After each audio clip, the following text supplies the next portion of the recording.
This lecture is on physical topologies in computer networks and also on circuit switching and packet switching. First of all, what is a computer network? A computer network is a set of devices connected by communication links. And these set of devices are often called as nodes. A node can be a computer, printer or any other device capable of sending and or receiving data from other nodes. Using hardware and software, these interconnected computing devices can communicate with each other through defined rules. A computer network may operate on wired connections or wireless connections. When two or more networks are linked or connected and are able to communicate with one another using suitable hardware and software, it is called as an inter-network. A network must be able to meet a certain number of criteria. The most important of these are performance, reliability and security. Performance means performance can be measured in many ways, including transit time and response time. Transit time is the amount of time required for a message to travel from one device to another. Response time is a time between an inquiry and a response. So the performance of a network depends on several factors, including the number of users, the type of transmission medium, the capabilities of the connected hardware and the efficiency of the software. Next, another criteria is reliability. Reliability means accuracy of delivery. In addition to that, network reliability is measured by frequency of failure and the time it takes a link to recover from a failure. Another network criteria is security. Network security issues include protecting data from unauthorized access, protecting data from damage and development, and implementing policies and procedures for recovery from breaches and data losses. Next is a type of connection in a computer network. A network is two or more devices connected through links. A link is a communication pathway that transfers data from one device to another. There are two possible types of connections, point-to-point and multi-point. Point-to-point means in a point-to-point connection, it provides a dedicated link between two devices. Here you can see that in this figure, here is a dedicated link between these two stations. This link can only be used by these two stations. Any other station cannot use this link for its transmission. Next, the entire capacity of the link is reserved for transmissions between these two devices. Most point-to-point connections are an actual length of wire or cable to connect the two ends, but other options such as microwave or satellite links are also possible. When you change TV channels by infrared remote control, you are establishing a point-to-point connection between remote control and TV's control system. Next is multi-point connection. A multi-point, also called a multi-drop connection, is one in which more than two specific devices share a single link. Here in this figure you can see that the same link is shared by more than two devices. Here the capacity of the channel is shared either spatially or temporally. That means if several devices can use the link simultaneously, it is spatially shared connection. If users must take turns, it is a time shared connection. Next, physical topologies used in computer networks. Physical topology, the term physical topology refers to the way in which a network is laid out physically. That means the way in which a network is laid out physically. The topology of a network is a geometric representation of a relationship of all the links and linking devices, usually called nodes, to one another. There are four basic topologies possible: mesh, star, bus and ring. Next is mesh topology. In mesh topology, every device has a dedicated point-to-point link to every other device. Dedicated link means the link carries traffic only between the two devices it connects. In this figure, you can see that this station has a dedicated link to this station, and a link to this another station, and a link to this station, and a link to this station. That means every device has a dedicated link to every other device. So to find the number of links in a network with n nodes, we first consider that each node must be connected to every other node. So node 1 must be connected to other n minus 1 nodes. Node 2 must be connected to other n minus 1 nodes, and so on. Node n must be connected to n minus 1 nodes. So we need n into n minus 1 physical links. So node 1 must be connected to n minus 1 nodes. Node 2 must be connected to n minus 1 nodes, etc. up to node n must be connected to n minus 1 nodes. So we need n into n minus 1 physical links. But if each link allows communication in both directions, that means duplex mode. In duplex mode, each link allows communication in both directions. Then we can divide the number of links by 2. So in mesh topology, we need n into n minus 1 by 2 duplex mode links. So in a fully connected mesh topology with n nodes, we need n into n minus 1 by 2 duplex mode links. To accommodate that many links, every device on the network must have n minus 1 ports to be connected to the other n minus 1 stations. So here in this example, there are 5 nodes. So 5 into 5 minus 1 by 2, that means 5 into 4 by 2. So 10 links are required. 1, 2, 3, 4, 5, 6, 7, 8, 9, 10. So 10 links are required. And for each station, we need n minus 1. N minus 1 means here 5 minus 1, 4 ports are needed to be connected to other n minus 1 stations. Here for each station, we need 4 other IO ports. Next, advantages of mesh topology. The use of dedicated links eliminates the traffic problems that can occur when links must be shared by multiple devices. Here each link is shared by only 2 devices. So here also a mesh topology is robust. That means if one link becomes unusable, it does not affect the functioning of the entire system. There is also an advantage of privacy or security. When every message travels along a dedicated line, only the original recipient sees the message. Then point-to-point links make fault identification and fault isolation easy. So point-to-point links in this mesh topology allows fault identification and fault isolation easy. Next, disadvantages. Since every device must be connected to every other device, installation and reconnection are difficult, and also the sheer bulk of wiring can be greater than the available space that can accommodate. Then the hardware required to connect each link, that means IO ports and cable can be expensive. And one practical example of a mesh topology is a connection of a telephone regional offices, in which each regional office needs to be connected to every other regional office. Next, star topology. In a star topology, each device has a dedicated point-to-point link only to a central controller called as a hub. So here you can see 4 stations, and each station is having a point-to-point link to a hub.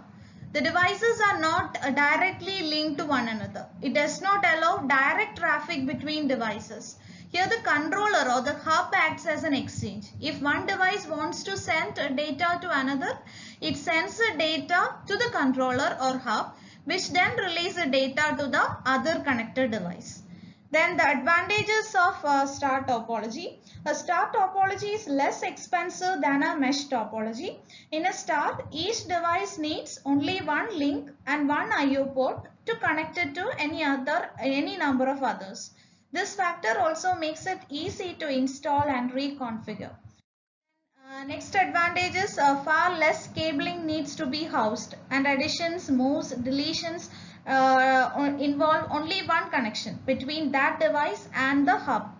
Other advantage includes robustness. That means if one link fails, Only that link is affected. All other links remain active. This factor also lends itself to easy fault identification and fault isolation. As long as the hub is working, it can be used to monitor link problems and bypass defective links. Next, disadvantages. One big disadvantage of a star topology is the dependency of whole topology on one single point, that means a hub. If the hub goes down, the whole system is dead. Although a star requires far less cable than a mesh, here each node must be linked to a central hub. That is also a disadvantage of a star topology. Next, bus topology. A bus topology is a multi-point topology. One long cable acts as a backbone to link all the devices in the network. Nodes are connected to the bus cable by drop lines and taps. A drop line is a connection running between the device and the main cable. A tap is a connector that either splices into the main cable or to create a contact with a metallic core. As the signal travels along the backbone, some of its energy is transformed into heat. Therefore, it becomes weaker and weaker as it travels farther and farther. For this reason, there is a limit on the number of taps a bus can support and on the distance between those taps. Then advantages: ease of installation. That means backbone cable can be laid along the most efficient path, then connected to the nodes by drop lines of various lengths. In this way, a bus uses less cabling than mesh or star topologies. In a star, for example, 4 network devices in the same room require 4 lengths of cable reaching all the way to the hub. In a bus, only the backbone cable stretches through the entire facility. Each drop line has to reach only as far as the nearest point on the backbone. Next, disadvantages. Disadvantages include difficult reconnection and fault isolation. It can be difficult to add new devices. Signal reflection at the taps can cause degradation in quality. Adding new devices may therefore require modification or replacement of backbone. A fault or break in the bus cable stops all transmission. If the bus is broken, then all the transmission is stopped, even between devices on the same side of the problem. Next, a ring topology. In ring topology, each device has a dedicated point-to-point connection with only 2 devices on either side of it. A signal is passed along the ring in one direction from a device to another device until it reaches a destination. Each device in the ring incorporates a repeater. When a device receives a signal from another device, its repeater regenerates the bits and passes them along. So the advantages of ring topology is: a ring is relatively easy to install and reconfigure. Each device is linked to only its immediate neighbors. Here you can see that this station is connected to the neighbors. That means these 2 stations. To add or delete a device requires changing only 2 connections. In addition, fault isolation is simplified. Generally in a ring, a signal is circulating at all times. If one device does not receive a signal within a specified period, it can issue an alarm. The alarm alerts the network operator to the problem and its location. Next, disadvantages. Unidirectional traffic can be a disadvantage. In a simple ring, a break in the ring, such as a disabled station. So a break in the ring can disable the entire network. This weakness can be solved by using a dual ring or a switch capable of closing off the break. A network can be hybrid of different topologies. Here you can see a star backbone with a hub with 3 other bus networks. So hybrid topology of different topologies is also possible. Next is circuit switching and packet switching. First of all, circuit switching. In circuit switching, the network establishes a dedicated end-to-end circuit between 2 hosts even before communication begins. Here in this figure, you can see 2 devices, device A and device B. For the data transmission between A and B, first of all, they have to set up a circuit or the entire path between these two. Then only they can transmit their data, and the data can only follow this path. No other device can share this path for their transmission. And there are three phases in circuit switching. First one is circuit establishment phase, then data transfer phase, and then circuit disconnect phase. Circuit establishment phase means an end-to-end circuit or path is first established before any data is transmitted. It also reserves a constant transmission rate for the duration of connection. Next stage is data transfer phase. Once a path or the circuit is established, data can be transmitted through it. Then circuit disconnect phase. After data transfer, the connection is removed. The removal of circuit is initiated either by the sender or by the receiver. When a connection is terminated, the circuits and switching nodes can be used by another user. Next is packet switching. In packet switching, the entire message is broken up into discrete blocks of data called packets. Here you can see that station 1 is transmitting some data to station 2. Station 1 is a source and station 2 is a destination. Here the data is divided into two packets, packet 1 and packet 2. So in packet switching, message is broken up into discrete blocks of data called packets. And each packet, that means here packet 1 and packet 2, both these packets carry the identification, that means the address of the receiver, and also the data used to assist in data correction and the position of the packets in the sequence. And also each packet may be sent to the destination by a totally different route to all others. That means here you can see that packet 1 is following this path to reach the destination, and packet 2 is following this path to reach the destination. But in circuit switching, all the data are following the same path from the sender to the receiver. But in packet switching, each packet can follow different path to reach the destination. And also packet switch networks typically use a mechanism called store and forward. Each node in a store and forward network first receives a complete packet over some link, stores the packet in its internal memory, then forwards a complete packet to the next node. This introduces a delay called the store and forward delay. So for example, in this figure you can see that when packet 1 arrives to this node, it is stored in its internal memory. Then considering the situations, packet 1 may be forwarded to this link. When packet 2 arrives, it also stored in its internal memory. Then the node forwards a packet 2 to this path. Maybe at that time this link may be congested due to heavier traffic or something like that. So that packet 2 is forwarded to this path. So packet switch network uses a mechanism called store and forward, and this also introduces some delay in transmission. Next is comparison between circuit switching and packet switching. In circuit switching requires that a circuit to be set up end to end before communication begins. Packet switching does not require any advanced setup. The first packet can just be sent as soon as it is available. Next is all the data follows the same path in circuit switching. Hence, they cannot arrive out of order. So, this is an advantage of circuit switching. In circuit switching, data cannot arrive out of order. With packet switching, there is no dedicated path. So, different packets may follow different paths depending on network conditions.